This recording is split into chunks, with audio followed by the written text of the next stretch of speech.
అందరికి నమస్తే. నేను మీ యాంకర్ మరియు జర్నలిస్ట్ గొంగడి సీనన్న. మళ్ళీ గీయాల నేను యాడికి వచ్చిన అంటే మహేశ్వరంకి వచ్చిన. ఈ ఎలక్షన్స్ కంటే ముందు అన్నతోటి అయితే ముచ్చట అడుచుకున్నా. మరి ఏంది ఎట్లా ఏమే నవీనన్న మరి ఏం నడుస్తుంది మహేశ్వరం నియోజకవర్గంలో? మరి ప్రజలు ఓట్లు వేయడానికి ఏమైనా అవకాశం ఉందా లేదా, మరి ఇంతకు ఏమనుకుంటున్నారు అని చెప్పేసి కుల్లం కుల్ల అయితే అడుచుకొని పోయినా.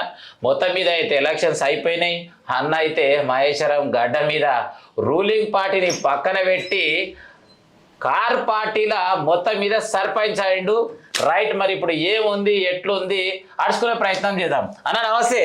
నమస్తే. ఎట్లున్నాయి అన్న? అంత క్షేమమే. మొత్తం మీద కారు పార్టీ ఓట్ల మీద గెలిచినందుకు నా తరపు నుంచి చేతులెత్తి శరార్థి చేస్తున్నా. గట్లనే కంగ్రాచులేషన్స్. చెప్పాలి అన్న. మరి ఇన్ని రోజులు ఎంపీటీసీ నవీన్ అన్న అని విలువడుతుండే, ఇప్పుడైతే మరి సర్పంచ్ నవీన్ అన్న అయిపోయిండు. మరి అన్న చెప్పాలి, మరి మొత్తం మీద సర్పంచే గెలిచినావు. మరి ఎట్లెట్లుంది, ఏమేముంది, మరి ఎట్లెట్లా సర్పంచ్ అయినాక కొనసాగింపు ఏమేమి చేస్తున్నావు? నేను గత 30 సంవత్సరాల నుంచి మహేశ్వరం ప్రజలు అందుబాటులో ఉంటూ ప్రజలకు ప్రతినిత్యం ప్రజల సమస్యల మీద పరిష్కారం చేసే మార్గంలో ప్రజలకు అందుబాటులో ఉండే విధంగానే ఉంటున్నాం. ప్రజాసేవనే నా అంకితంగా ప్రజా సమస్యలు నావి అనుకొని చేసి ప్రతిరోజు ప్రజల కోసం పనిచేసే నాయకునిగా ఈ పేరు తెచ్చినందుకు ప్రజలు ఇంతకుముందు వైస్ ఎంపీపీ స్వప్న నవీన్ మా భారీ రంగారెడ్డి జిల్లాలో గిట ఆ రోజు ఎంపీటీసీగా 723 ఓట్ల మెజార్టీతో గెలిపించి వైస్ ఎంపీపీగా చెలామణి ఆ రోజులనే కోట్ల రూపాయలు డెవలప్మెంట్ చేసిన తర్వాత ఈరోజు మహేశ్వరం గ్రామ సర్పంచ్గా ఈరోజు మహేశ్వరంలో యావత్ 8500 ఉన్న గ్రామ పంచాయతీలో 1172 ఓట్ల మెజార్టీతో నన్ను గెలిపించడం జరిగింది. అవునే నవీన, ఇంకొకటి అడుగుతా. బీజేపీ, బీఆర్ఎస్, కాంగ్రెస్, ఇక్కడ ఈ ముగ్గురికి నేను ఫోన్ చేసిన. అంటే బీజేపీ ఆయనకు ఫోన్ చేస్తే ఏమన్నాడు అంటే, సీనన్న నీ ఇంటర్వ్యూ నాకు అవసరం లేదు, నేనైతే భారీ మెజారిటీతో గెలవబోతున్నా, నువ్వు నా దగ్గరికి అవసరమే లేదన్నాడు. రైట్, ఆయన తీసి పక్కకెట్టిన. తర్వాత కాంగ్రెస్ ఆయనకి చేసిన. ఇంక ఎట్లా రూలింగ్ పార్టీ సీనన్న నేనైతే గెలవడం పక్క, నువ్వు ఇంటర్వ్యూ చేసినా చేయకున్నా నేనైతే గెలుస్తా అని చెప్పిండు. రైట్, అయినా కూడా ఆయన దగ్గరికి పోయి ఆయన ముచ్చట్లని ఆయనను కూడా అడిగిన. ఫైనల్గా నీకు మాత్రం నేను ఫోన్ చేయలే, డైరెక్ట్గా మరి ప్రజలందరి దగ్గరికి తిరిగే సమయంలో గుడికాడికి వచ్చేసిన. డైరెక్ట్ ఏమాత్రం ఇన్ఫర్మేషన్ ఇవ్వకుండా మిమ్మల్ని నేను మాత్రం కొన్ని కఠినమైన క్వశ్చన్లు అడగడం జరిగింది. మరి ఫైనల్గా ఆ రోజు అడిగినటువంటి క్వశ్చన్లో భాగంగా మీకు మాత్రం వాస్తవానికి కోపం వచ్చినట్టయితే నాకు అనిపించింది. మరి ఆ రోజు చేసినటువంటి ఇంటర్వ్యూ ఎట్లా అనిపించింది అన్న? చాలా మంచిగా అనిపించింది అన్న. నేనేందంటే ప్రజలతో పాటు ఉండాలి, ప్రభుత్వం మనది లేదు. ప్రభుత్వం లేదు కాబట్టి సబితా ఇంద్రెడ్డి సహకారం నాకున్నది. కానీ మేడం చేసిన సహకారం, మేడం చేసిన డెవలప్మెంటే నాకు అండగా.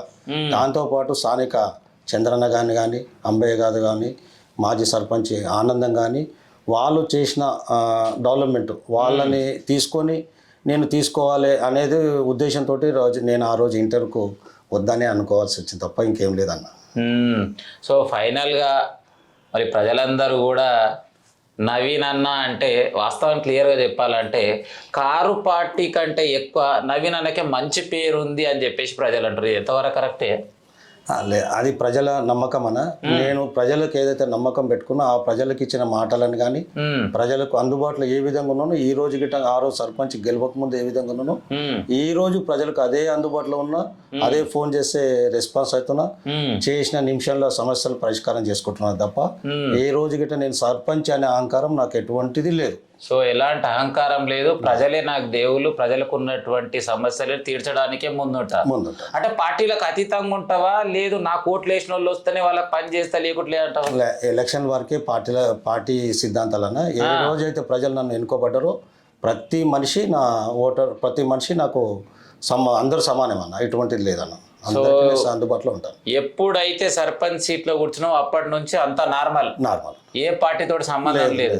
ఎవరు ఏ సమస్య ఉందని వచ్చినా దాన్ని తీర్చే ప్రయత్నం మాత్రం ఖచ్చితంగా చేస్తావు. 100%. రైట్, ఇది చూసుకుంటే ఇంత పట్టుకుంది. మరి గెలిచినాక ఇప్పటికి ఎన్ని రోజులు అయిందన్న? 2 నెలలు అయింది కన్నా. 2 నెలలు, 60 రోజులు. ఈ 60 రోజులల్లా మీరు మరి మంచిగా ప్రారంభించినటువంటి పనులు ఏమేమి ఉన్నాయి, ఏమేమి ప్రారంభించారు? నేను ఇచ్చిన వాగ్దానాలు 4.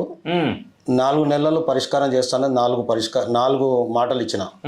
ఒకటి, గ్రామంలో మంచినీటి ఎద్దడి నివారించి ప్రజలకు ప్రతి ఇంటికి నీళ్లు ఇవ్వాలనే ఉద్దేశంతో ఏర్పాటు చేయడం అదొకటి. దాంతోపాటు నిరుపేదలటువంటి ప్రజలకు స్వర్గలోక వాహనం కాబట్టి వాటర్ ట్యాంకు ఫ్రీగా ఇస్తున్నాను. దాంతోపాటు ఉత్తమ సాధించినట్టు విద్యార్థులకు బహుమతిగా 10,000 రూపాయలు ఇస్తానని చెప్పాను. దాంతోపాటు టోల్ ఫ్రీ నెంబర్ అని ఏర్పాటు చేసి ప్రజలకు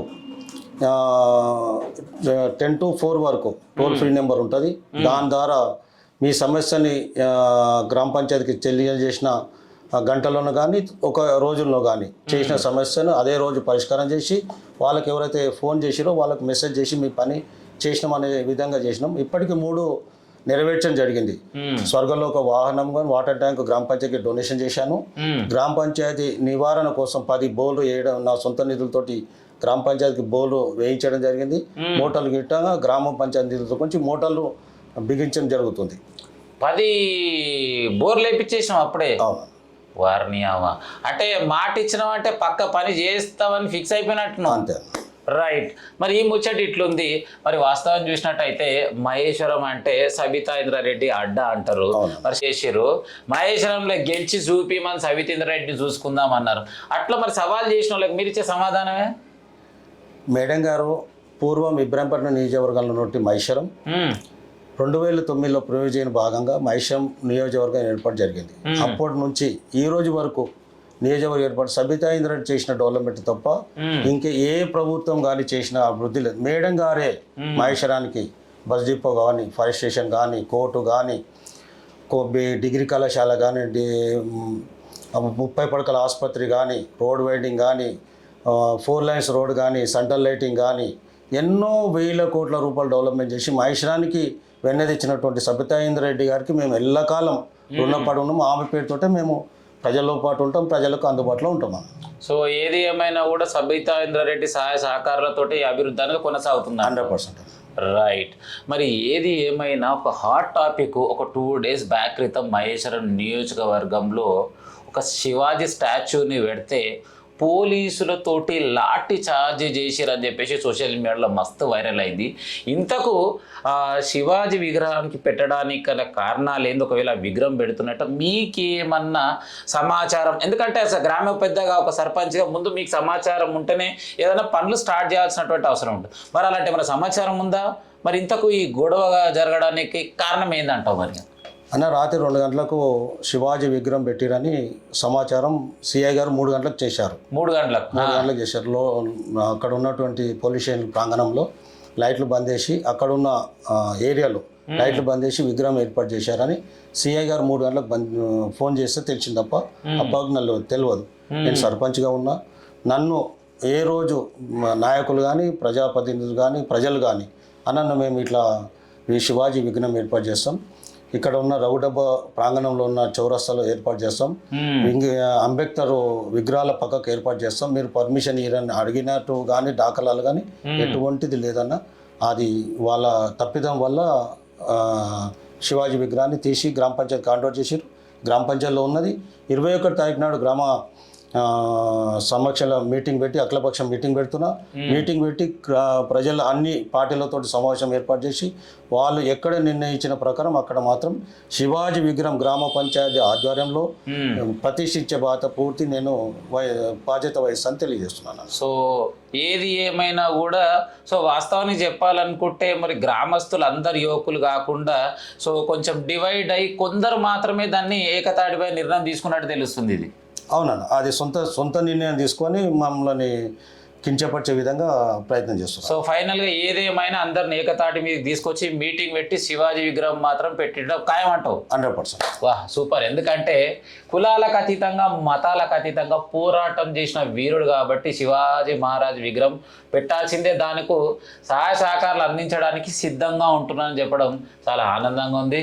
సో రైట్, ఏదేమైనా కూడా మరి శివరాత్రి దగ్గరకు వచ్చేసింది. మరి మహేశ్వరం అంటేనే మహాశివరాత్రి గొప్ప పండుగ. మరి మహేశ్వరం శివగంగకు మరి రంగారెడ్డి జిల్లా కావచ్చు, ఇతర రాష్ట్రాల నుంచి కూడా చాలా మంది, లక్షలాది మంది ప్రజలు తరలి వస్తారు. మరి ఈ సంవత్సరం ఒక సర్పంచ్గా బాధ్యతలు చేపట్టిన తర్వాత మొదటి పండుగ వస్తుంది. మరి ఎట్లా చేద్దాం అనుకుంటారు, ఏం చేద్దాం అనుకుంటారు, మొత్తం అసలు ఏమేమి ఇప్పటికీ రెడీ అయిపోయినాయి? మహేశ్వరం మండల నియోజకవర్గ కేంద్రంలో శ్రీ శివంగ రాజరాజేశ్వరి దేవస్థానం ప్రసిద్ధి చెందినటువంటి దేవస్థానం. ఇటువంటి శివాలయం ఎక్కడ లేదు. ఇట్టి శివాలయం 1982లో పునర్ప్రతిష్ఠ చేయడం జరిగింది. అప్పటి నుంచి అంచెలంచెలుగా అభివృద్ధి జరిగి నేను దానికి ఒక 5 సంవత్సరాలు చైర్మన్గా ఉండి 5 సంవత్సరాలు చైర్మన్గా ఉన్నాను. అక్కడ ఉన్న చైర్మన్గా గర్భగుడి కానీ 16 శివాలయాల్లో 12 శివాలయాలు నేను ప్రతిష్ఠించడం జరిగింది. ఆ గర్భగుడి పునర్నిర్మాణం శిఖరం దాని చుట్టూ ప్రాంతాల నుంచి ప్రజలతోటే డొనేషన్ ద్వారానే డెవలప్ చేసిన తర్వాత నేను పోయిన తర్వాత ఎండోమెంట్లో పడ్డది. అప్పటి వరకు నేను టెంపుల్గా డెవలప్ చేయడంలో నాలుగిట్ల కొంచెం పాత్ర ప్రజలతో పాటు ప్రజల డోనర్స్ ద్వారా నేను డెవలప్మెంట్ చేయడం జరిగింది. ఆ రోజు నుంచి శివరాత్రి బ్రహ్మోత్సవాలు చాలా బ్రహ్మాండంగా వేలాదిగా ఈరోజు 1,00,000 మందితోటి శివరాత్రి 5 రోజులు 1,00,000 మందితో ప్రజలు భక్తులు పాల్గొనే విధంగా జరుగుతుంది. దీంతోపాటు గ్రామ పంచాయతీకి సంబంధించినటువంటి శానిటైజేషన్ కానీ వాటర్ కానీ అక్కడ ఉన్న 5 రోజులు మాత్రం మా గ్రామ పంచాయతీ స్టాఫ్ అంతా అక్కడనే ఉండి అక్కడ ఉన్న వసతులు అందరినీ మేము గ్రామ పంచాయతీ నుంచి ఏర్పాటు చేయడం జరుగుతుంది. సో మరి ఫైనల్గా ఈ మహాశివరాత్రి బ్రహ్మోత్సవాల్లో భాగంగా మరి అతిథులు ఎవరెవరు రాబోతున్నారు? మీరు ప్రత్యేకంగా ఏమన్నా విఐపీలకు అలాంటి ఇన్విటేషన్స్ ఇవ్వడం జరిగిందా? నేను మా మేడం గారికి ఇన్విటేషన్ ఇవ్వడం జరిగింది. మేడం గారు రేపు ఉదయం 9 గంటలకే మహేశ్వరం టెంపుల్కు రావడం జరుగుతుంది. దాంతోపాటు ఎండోమెంట్ మినిస్టరు కొండ సురేఖ గారు, ఇతర బీజేపీ నాయకులు అందరూ పాల్గొనే విధంగా ఉన్నది కాబట్టి అందరికీ మేము మా గ్రామ పంచాయతీ పక్షాన అందరికీ స్వాగతం పలుకుతున్నాం. అందరికీ మహాశివరాత్రి శుభాకాంక్షలు. తెలంగాణ ప్రజలకు మహాశివరాత్రికి మహేశ్వర శ్రీ శివగంగ రాజరాజేశ్వరి దేవస్థానంకి వచ్చే భక్తులకు మా గ్రామ పంచాయతీ పక్షాన స్వాగతం పలుకుతున్నాను. రైట్, చూసిరు కదా. మరి ఇక ఎలక్షన్స్ కంటే ముందైతే నవీన్ నడుచుకున్న మొత్తం మీద సర్పంచ్ అయిపోయాడు. మళ్ళీ సర్పంచ్ అయినాక కూడా ఏంది ఎట్లా ఏం చేయబోతున్నాం, మళ్ళీ మీ ఊరిని ఏ విధంగా ముందుకు తీసుకోవడానికి సిద్ధంగా ఉన్న అంశాన్ని అయితే కుల్లాడుచుకున్న. రేపైతే శివగంగా జాతర. మరి జాతరకైతే నేను కూడా వస్తున్నా, అందరం వస్తాం. మరి ఆ స్వామి వారిని దర్శనం చేసుకుందాం, నింబలంగా ముచ్చట్లు పెట్టుకుందాం. ఉంటామలా నేను మీ యాంకర్ జర్నలిస్ట్ గొంగడి సీనన్న.